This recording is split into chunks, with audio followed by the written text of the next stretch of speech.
नमस्कार, यहाँहरुलाई हार्दिक स्वागत छ। सन्चै हुनुहुन्छ? जो कोही हुनुहुन्छ भने यो भिडियोलाई शेयर गरिदिनु होला है। तपाई जसले यो भिडियो हेर्दै हुनुहुन्छ नि, यो भिडियो चाहिँ शेयर गरिदिनु होला। मैले एकदमै यो विषयमा अहिलेसम्म मैले सूचना दिने तरिकाले मैले धेरै भिडियोहरु बनाउँछु। भिजा, जबसँग सम्बन्धित हैन, घुम्ने ठाउँ, घुम्ने तरिका, योसँग सम्बन्धित मैले धेरै भिडियोहरु बनाउँछु। यसमा चाहिँ मेरो आक्रोश सरकारको कानसम्म पुर्याउनु पर्ने सूचना जस्तो लागेको छ।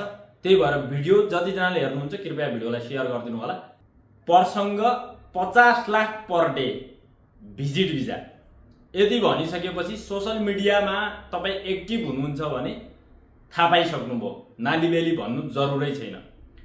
नेपालमा एउटा भयंकर ठूलो मन्त्रालय अर्थात उपप्रधानमन्त्री जस्ता व्यक्ति भिजिट भिजामा मुछिन्छन्। अर्थात भिजिट भिजामा जाने एक नागरिकको रगत पसिनाको कमाई उहाँहरुसम्म चाहिँ सेटिङमा जान्छ भन्ने कुरामा चाहिँ दुविधा रहेन। अब कसैले बोल्नु पनि परेन, कसैले यो होइन पनि भन्नु परेन। यो सत्य हो। कुरा यति हो कि मिडियाले कसलाई कति उठाउँछ, स्पेस कति दिन्छ, अर्थात कसले कति कुराहरु लुगाइदिन्छ भन्ने कुरा मात्रै हो।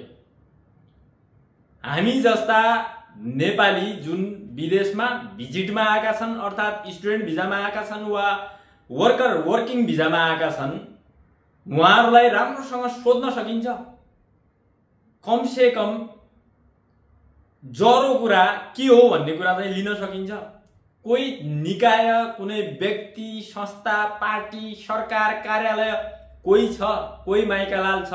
कसैले खोज्छ, यहाँ कुनै मिडियाले खोज्छ, कुनै प्रहरीले खोज्छ, कुनै अख्तियारले खोज्छ, कुनै मन्त्रालयले खोज्छ, कुनै विभागले खोज्छ, कुनै व्यक्तिले, पार्टीले कसैले खोज्छ, नेताले खोज्छ।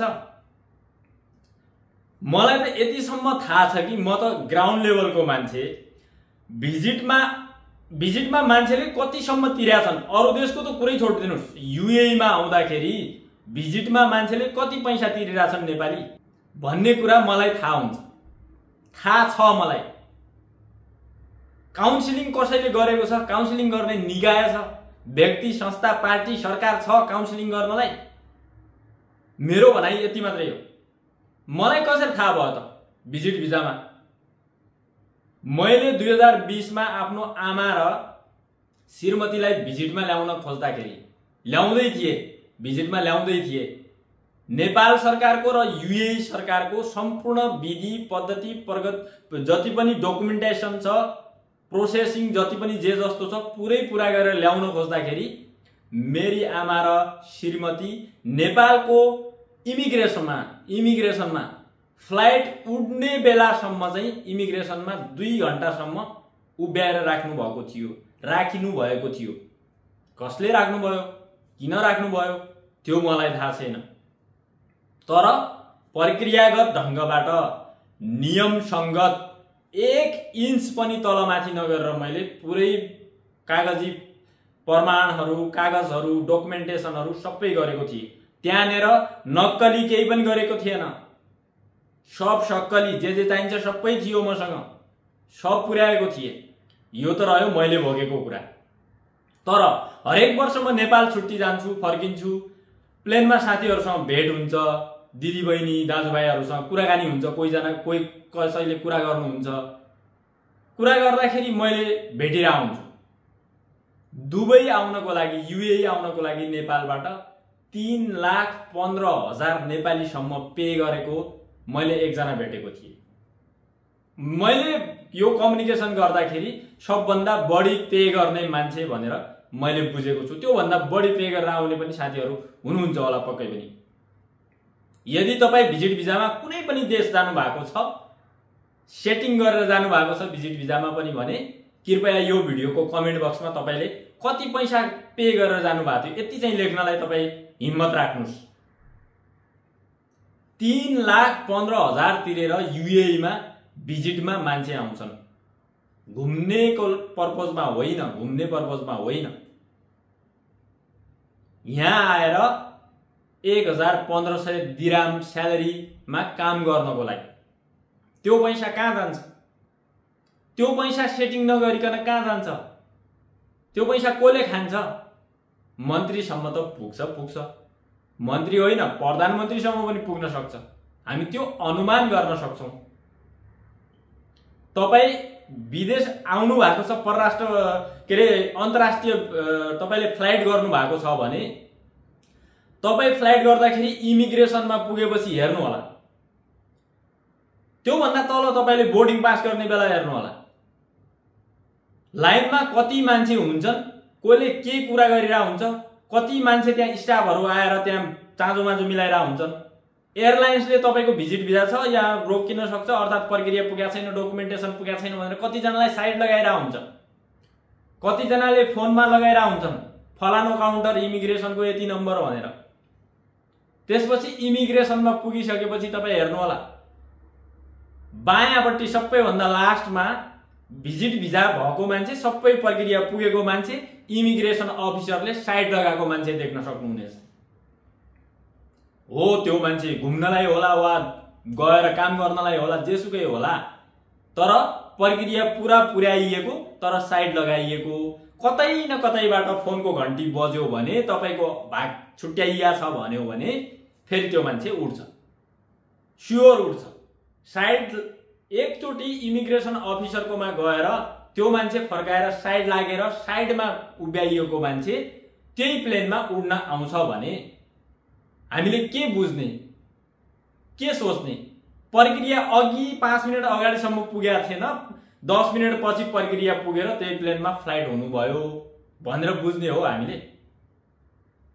सेटिङवालाहरूको चाहिँ फोनको घन्टी बजेको थिएन भनेर बुझ्ने हो नि त हामीले, सिधा सोझो तरिकाले। यो त भयो भिजिटको कुरा। भिजिटमा यस्तो सेटिङ छ, पैसा खाइरहेछन्, पैसा मन्त्रीसम्म पुगिरहेछ, 50-50 लाख दिनकै कमाइरहेछन् भन्ने हल्ला आयो। मलाई चाहिँ फेरि भिजिटमा आएको कुरा त ठिकै छ, ठिकै पनि हो, आयो। योभन्दा धेरै कुराहरू आएकै छैन होला जस्तो लाग्छ अझै भिजिटको पनि। तर मेरो चाहिँ जिज्ञासा प्रश्न चाहिँ के हो भने, भिजिटमा मात्रै हो सेटिङ हुने? भिजिटमा मात्रै पैसा खान्छन्? 50 लाख भिजिटको मात्रै पैसा हो पर डे? होइन। इम्प्लोइमेन्ट भिजा, लेबर कन्ट्र्याक्ट गरेर मेन पावरले पठाउने नेपालीहरू कतिजना जान्छन् नेपाल? नेपालबाट कतिजनाले पर डे छोडिरहेछन् त नेपाल? त्रिभुवन अन्तर्राष्ट्रिय विमानस्थलबाट लेबर कन्ट्र्याक्ट गरेर जाने बाहिरिने नेपालीको संख्या र हरेक नेपालीलाई सोध्नुहोस्, तपाईँ कुन भिजामा, कुन कम्पनीमा, कुन देशमा जाँदै हुनुहुन्छ, कति स्यालेरी हो, कति घण्टा काम, महिनामा कति दिन छुट्टी, र तपाईँले कुन मेन पावरलाई कति पैसा तिर्नुभयो। यो भिजिट भिजा त कुरै नगर्नु, सामान्य हो। सामान्य हो। जुन प्रकारले मिडियामा आएको छ, जुन प्रकारले योसँग सरोकार नहुने मान्छेहरूलाई मिडियामा सुन्दा पढ्दाखेरि ओहो कति धेरै सेटिङ, कत्रो भ्रष्टाचार, कति घुस खाएको, कति कमाएको, कति नेपालीहरूले सेटिङ गरेको तिरेको भन्ने लागिरह होला। मलाई चाहिँ योभन्दा ठुलो चाहिँ इम्प्लोइमेन्टमा लाग्छ। जुन नेपाली श्रमिक भएर बाहिर जाँदै हुनुहुन्छ, वैदेशिक रोजगारीको नाममा जतिजना नेपाल छोड्दै हुनुहुन्छ, युएईमा 2000 बेसिक स्यालेरी भएको सेक्युरिटी, सिभिल सेक्युरिटी गार्डमा आउनको लागि कुनै पनि मेन पावरले अहिले आजको मितिसम्म 6 लाख भन्दा तल एकजनाको उठाउँदैन। सरकार, पुलिस, कुनै योसँग सरोकार राख्ने व्यक्ति, संस्था, पार्टी इम्प्लोइमेन्ट, रोजगारी, वैदेशिक रोजगारीको नाममा कति धेरै पैसा उठाइरहेछन् मेन पावरले। त्यो पैसा कहाँ गइरहेछ? त्यो पुगेको छैन मन्त्रीको खल्तीसम्म, विभागसम्म, मन्त्रालयसम्म पुगेको छैन। 1000 रुपियाँ स्यालेरी भएको, 1000 दिराम युएईको हकमा, 1000 UAE dirham salary, 1500 UAE dirham salary भएको कामको लागि एउटा नेपाली नेपालबाट उड्दाखेरि कति पैसा तिर्छ मेन पावरलाई? त्यो हिसाब किताब कतै छ? कसैले यसको सोधपुछ गर्नुभएको छ? कतिजना जान्छन् वैदेशिक रोजगारीमा एक दिनमा? कति धेरै पैसा जान्छ सेटिङमा। कानुनमा 10,000, बुझाउनु पर्ने 7 लाख, प्रमाण केही पनि नहुने, बोल्न कहीँ पनि नपाउने। तपाईले बुझाउनु भयो, तपाईसँग प्रमाण रहँदैन, तपाईलाई 10,000 को प्रमाण दिइन्छ, तपाई कहीँ बोल्नु भयो भने तपाईको फ्लाइट हुँदैन, फ्लाइट रोकिन्छ। तपाईले विदेशमा गएर पनि भन्नुभयो भने कम्पनीलाई फोन गरेर भए पनि तपाईलाई चाहिँ टर्मिनेट गर्न लगाइन्छ। सत्य हो भने हो लेखिदिनु होला, हो यो सत्य हो भनेर कमेन्टमा लेखिदिनु होला, त्यो हिम्मत चाहिँ राख्नु होला। विद्यार्थी भिजामा त्यस्तै, विद्यार्थी भिजामा कति हो लाग्नु पर्ने खर्च, कलेज फी कति हो, होस्टेल फी कति हो,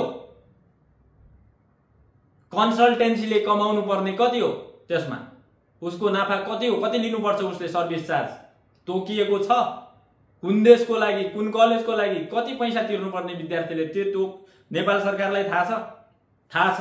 तर 2 नम्बरीबाट भिजिटमा मात्रै होइन, इम्प्लोइमेन्टमा मात्रै होइन, स्टुडेन्ट भिजामा समेत सेटिङ हुन्छ, पैसा कमाउँछन्, भ्रष्टाचार गर्छन्, घुस खान्छन्, मन्त्रीसम्म पुग्छ, मन्त्रालय विभाग सबैसम्म पुग्छ।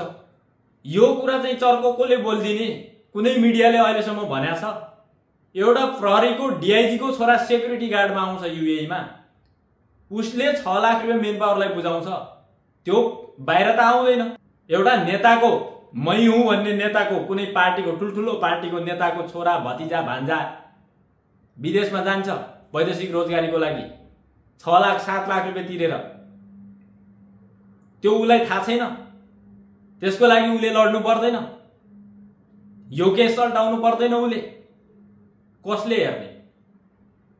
सबलाई थाहा छ, तै चुप मै चुप, सबलाई थाहा छ। यत्रो धेरै पैसा उठ्छ, यति धेरै सेटिङ हुन्छ, मिडिया कोही केही बोल्दैन, कता गुमनाम हुन्छ थाहै हुँदैन। मलाई लागेको कुरा चाहिँ के हो भने भिजिट भिजा भन्दा डबल चाहिँ वैदेशिक रोजगारी इम्प्लोइमेन्ट भिजा लेबर कन्ट्र्याक्ट बोकेर जाने नेपालीहरूले पे गरिरहेछन्, बढी पैसा पे गरिरहेछन् मेन पावरलाई। त्यो पैसा कहाँ गइरहेछ? त्यो पैसा विभाग, मन्त्रालय, मन्त्रीको गोजीमा गएको छैन भन्ने कुरा चाहिँ प्रश्न चाहिँ मेरो हो। यदि तपाईको पनि यो प्रश्न हो भने कृपया भिडियोलाई सक्दो शेयर गरिदिनु होला। एउटा ट्याक्सी ड्राइभर UAE मा आउँदाखेरि कति पे गर्छ नेपालको मेन पावरमा? UAE मा हरेक कम्पनीले चाहिँ फ्री भिजा फ्री टिकट दिन्छ, दिनुपर्छ UAE को लेबर कानुन अनुसार, फ्री भिजा फ्री टिकट। तर नेपालमा 7 लाख तिरेर 2000 दिरामको स्यालेरीमा नेपाली चाहिँ UAE मा आउँछ सेक्युरिटीमा। त्यो पैसा कहाँ गयो? कानुन सम्बद्ध छ त्यो? कतिजनाले तिरिरहेछन् यस्तो पैसा? मेन पावरले कतिसम्मको रोल खेल्छ त्यो थाहा छ नेपाल सरकारलाई? सम्बन्धित विभाग, मन्त्रालय, मन्त्रीलाई अर्थात् कुनै राजनीतिक पार्टीलाई केही पनि थाहा छैन। थाहा भए पनि तै चुप मै चुप गुमनाम। अस्ति मैले देखे केही नेता अर्थात् केही राजनीतिक कर्मीहरू अर्थात् केही मिडिया कर्मीहरू, केही व्यक्तिहरूले चाहिँ भिजिट भिजामा भएको ठगी सेटिङ, तपाईले तिर्नु भएको पैसा दलालले ठगेको तपाईसँग प्रमाण छ भने इमेल गर्नुस्, व्हाट्सएप गर्नुस्, कल गर्नुस्, बल्ल थाहा पाउनु भएछ तपाईहरुले। तपाई पनि नेपालमै बस्नुहुन्छ, नेपालमा भिजिट भिजा भर्खरै सुरु भयो।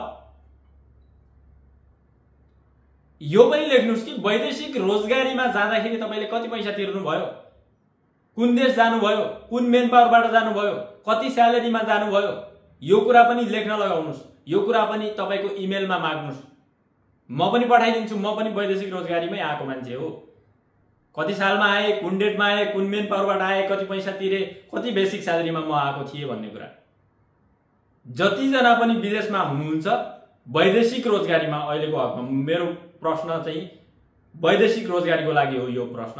जतिजना विदेशमा वैदेशिक रोजगारीमा हुनुहुन्छ, कुन मेन पावरबाट, कुन डेटमा, कति पैसा तिरेर, तपाईको लेबर कन्ट्र्याक्टमा कति स्यालेरीमा आउनु भएको थियो, यो कुरा कमेन्ट बक्समा लेख्न सक्नुहुन्छ।